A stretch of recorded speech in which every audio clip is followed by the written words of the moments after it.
श्री राम दोस्तों, स्वागत है हमारे यूट्यूब चैनल समृद्धि में। मैं आप लोग के साथ प्रीति तिवारी।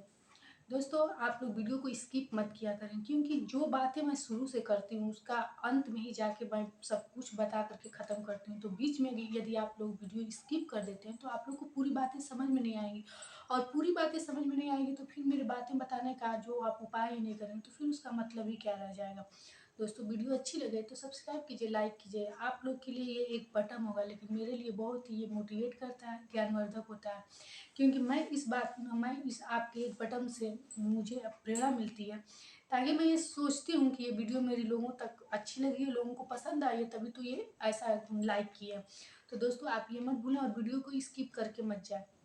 मैं पूजा पाठ के लिए शाम को 3 दिया तो आप लोगों को बताए दोस्तों कि मंदिर में तुलसी जी के यहाँ और चौखट पर दिया जलाया जाता है। 3 दिए में मैं आज मेन चौखट के दिए की बातें बताऊंगी कि ये क्यों महत्वकारी है। दोस्तों, हमारे घर में शांति और बरकत के लिए ये दिया जलाया जाता है। ये माँ लक्ष्मी के इंतजार में जलाया जाता है। कुछ लोगों को मैं देखती हूँ ये दिया जैसे मंदिर के समान 1 घंटा इधर उधर जलाते हैं, लेकिन इसका मेन समय यही है कि गोधूली बेला में, गोधूली बेला उसी को कहते हैं जब श्री कृष्ण गैया चराकर अपने जैसे सूर्य भगवान वो सूर्यास्त होता है, लालिमा उनकी जगत में फैली होती है, उसी समय को गोधूली बेला कहते हैं। उस समय ये दिया जलाइए दोस्तों, बहुत ही प्रभाव इसका हमारे जीवन पे पड़ता है, और ये दिया बहुत ही जरूरी है। जो लोग नहीं जलाते वो शुरू कर दें। हर तंत्र मंत्र टोटका से भी बड़ा ये दिया होता है दोस्तों। तंत्र मंत्र टोटका तो आप किसी को अपने अधीन करके, परेशान करके, विवश करके चीज़ वो अपनाते हैं, लेकिन ये लक्ष्मी माता के लिए जो दिया जलाया जाता है ये बहुत ही प्रभावकारी होता है। दोस्तों, शाम के समय ये दिया जलाया जाता है, और मैं बता दूं कि इसमें तेल रहता है सरसों का। सरसों का तेल चूँकि हमारे धर्म में अशुद्ध माना जाता है, और ये सिर्फ कहीं कहीं जलाया जाता है, जैसे शनि भगवान की पूजा में शमी के पेड़ के नीचे, पीपल के पेड़ के नीचे, और लक्ष्मी जी की पूजा में हम लोग जलाते हैं। तो दोस्तों, और जैसे कि आप मेन मंदिर में अपनी दिया जो जलाते हैं वो घी का हो, तिन्नी के तेल का हो, तो जैसे कभी कभी क्या होता है कि कुछ पूजा में घी का दिया रहता है। घी का दिया ये आप समझ लीजिए दोस्तों, जहाँ जहाँ भी है, अगर नहीं है आपके पास तो आप तिन्नी का तेल का दिया कहीं भी जला सकते हैं, लेकिन सरसों का तेल का दिया बस ये जो मैं कुछ जगहों बताई हूँ बस इन्हीं जगहों पे जला सकते हैं, इसके सिवा नहीं, ये वर्जित है। अब मैं बताऊंगी कि देवियों की पूजा में बाती इसमें कैसी होनी चाहिए। दोस्तों, आप अपने घरों में देखे होंगे कि पहले के लोग, हम लोग की दादी नानी को मैं देखी थी, सूती कपड़े का दिया जलाती थी। आज के चल में फूल बत्ती चल गया, रुई की बत्ती चल गई है, लेकिन रुई की बत्ती भी आप लंबी वाली बत्ती बना करके इस दिए में प्रयोग कर सकते हैं। लेकिन देवी के पूजन में सबसे अच्छा होता है कि आप साफ सूती कपड़े का, सफ़ेद सूती कपड़ा मार्केट से ले करके उसको धुल करके, दोस्तों अब तो ये भी हो गया है कि हम लोग सफ़ेद सूती कपड़ा मार्केट से नया ले सकते हैं, लेकिन पहले ऐसे नहीं होता। पहले तो जो लोग धोती पहनते थे, हम लोग के दादा उदा जी, उसी को धुल करके साफ करके हम लोग के घर के लोग बत्ती बनाते थे और उसी को पूजा में प्रयोग करते थे। एक बात समझ लीजिए दोस्तों, जो हम लोगों के पुरखों के द्वारा हो चुका है वही हमारे शास्त्र कहते हैं, और पहले के लोग शास्त्र के द्वारा ही अपना जीवन जीते थे। आज के लोग भौतिक युग के हो गए हैं, और इस युग में जो भी चीज़ आसान होता है और जल्दी से पाने के लिए होता है लोग करते हैं।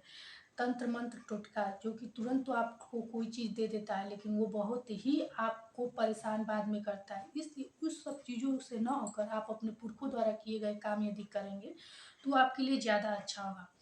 तो हम बता रहे थे कि इसमें सरसों का तेल होना चाहिए और ये लंबी बाती का प्रयोग होना चाहिए, क्योंकि ये देवी का है और देवी के इंतजार में ये दिया जलाया जाता है। गोधूली बेला में ही ये दिया जलाया कीजिए दोस्तों। यदि 1 घंटे 2 घंटे बाद आपको जलाना है तो ये दिया मत जलाया कीजिए, लेकिन आप अपनी बरकत यदि चाहते हैं, लक्ष्मी माता के स्वागत के लिए दिया बहुत जरूरी होता है दोस्तों। आप इसका प्रभाव कुछ ही दिन के अंदर देखेंगे, क्योंकि ये दिया बहुत प्रभावकारी होता है। अब आपको मैं बता दूं कि ये दिया किस दिशा में हो, तो मैं ये बताऊं कि शाम का हर दिया पश्चिम दिशा को होना चाहिए, क्योंकि सूर्यास्त इसी दिशा में होता है, और सूर्यास्त के ही दिशा में, वो सूर्य भगवान के लिए हर दिया नहीं होता है, लेकिन सूर्य जिधर डूबते हैं और जिधर निकलते हैं, सुबह का और शाम का दिया उधर का ही होना चाहिए। अपने घर के मेन चौखट पर आप दाहिने तरफ ये दिया रख दिया कीजिए। मेन चौखट की पूजा इसलिए की जाती है दोस्तों, क्योंकि यहीं से आपको सुख भी आता है और दुख भी आता है। यहीं से शत्रु भी आपके घर में आते हैं, और यहीं से आपके मित्र भी आते हैं। तो इसीलिए दोस्तों चौखट का मेन शुद्धिकरण और साफ सुथरा होना भी बहुत ज़रूरी है। आप अपने चौखट की पूजा, अपने घर की मंदिर की पूजा करें न करें, लेकिन अपनी चौखट की पूजा ज़रूर किया कीजिए, विधिवत किया कीजिए। हमारे यहाँ तो फिर भी वहाँ सिर्फ प्रणाम किया जाता है और शाम के समय दिया जलाया जाता है, लेकिन यदि आप करते हैं सुबह के समय, इस पे 1 लोटा या 2 लोटा जल गिराकर इसको धुल के साफ सुथरा कर देते हैं दोस्तों, आप अपना जीवन खुद ही कुछ दिनों के अंदर बदले हुए देखेंगे। क्योंकि चौखट की पूजा जिसके घर में होती है उसका घर चारों दिशाओं में अब विजय पाता है। इसलिए अपने घर की चौखट की पूजा आप ज़रूर कीजिए। मंदिर में बाद में पूजा कीजिए, न कीजिए, लेकिन चौखट की पूजा, चौखट हमारे पुरखों द्वारा बनाया गया। आजकल के घरों में चौखट नहीं होता है। कोई बात नहीं, लकड़ी का चौखट ना हो मत हो, लेकिन आप अपने से समझ जाएंगे कि वही मेन चौखट है जहाँ से आप निकलते हैं। और एक बात दोस्तों बताऊंगी कि शाम के समय जब ये दिया आप जलाया कीजिए, तो अपना घर का दरवाज़ा 5 मिनट 10 मिनट के लिए ज़रूर खोल दिया कीजिए, भले ही वहाँ बैठे रहिए। अगर ये काम आप 10 मिनट कर देते हैं तो आपका जीवन पूरा बदल जाएगा। ये सब बहुत ज़रूरी है। दुकान भी है या फिर कोई आप बिजनेस भी है, तो शाम के समय अपने मेन चौखट पे ये दिया ज़रूर जलाया कीजिए। बरकत और उन्नति के लिए दिया, ये तो मैं जैसे मिट्टी का, पीतल का कैसा भी दिया लोग जला देते हैं, लेकिन यदि आप बरकत और उन्नति के लिए चाहते हैं तो इसको सबसे अच्छा रहता है आटे का बनाया दिया। साफ सुथरे आटे से आप दिया बनाइए, उसको सुखाइए और उसमें दिया जलाइए। 40 दिन के भीतर दोस्तों आपको अपनी खुद ही उन्नति दिखाई देगी, और फिर हमें कमेंट बॉक्स में लिख करके बताइएगा। दोस्तों हमारी बातें जो भी रहती है, मैं अपने पुरखों के द्वारा और शास्त्रों के द्वारा ही आप लोगों को बताती हूँ। कोई कोई इधर उधर से बात मैं बता करके आप लोगों को झूठी बातें बता करके नहीं आप लोग को ज्ञान देती हूँ। मैं कोई भी बात अपने पुरखों द्वारा जब देखी रहती हूँ और वही करना अच्छा होता है, इसीलिए मैं आप लोग को बताती हूँ। वीडियो कैसी लगी है दोस्तों आप लोग ज़रूर बताइएगा। और दोस्तों वीडियो को कभी भी स्किप करके मत जाया कीजिए। मान लीजिए शुरू में मैं जो बात बताई उससे आप लोग को क्या क्या उससे शिक्षा मिलेगी, आप उसको जीवन में कैसे उतारेंगे। इसलिए वीडियो पूरी देखा कीजिए और पूरी देख करके आप अपने जीवन में वो उपाय कीजिए, फिर बदलाव देखिए। और हमें कमेंट बॉक्स में लिख करके ज़रूर बताइए, क्योंकि आप लोगों की बात उत्तर का हमको इंतज़ार रहता है कि आप लोग बताइए।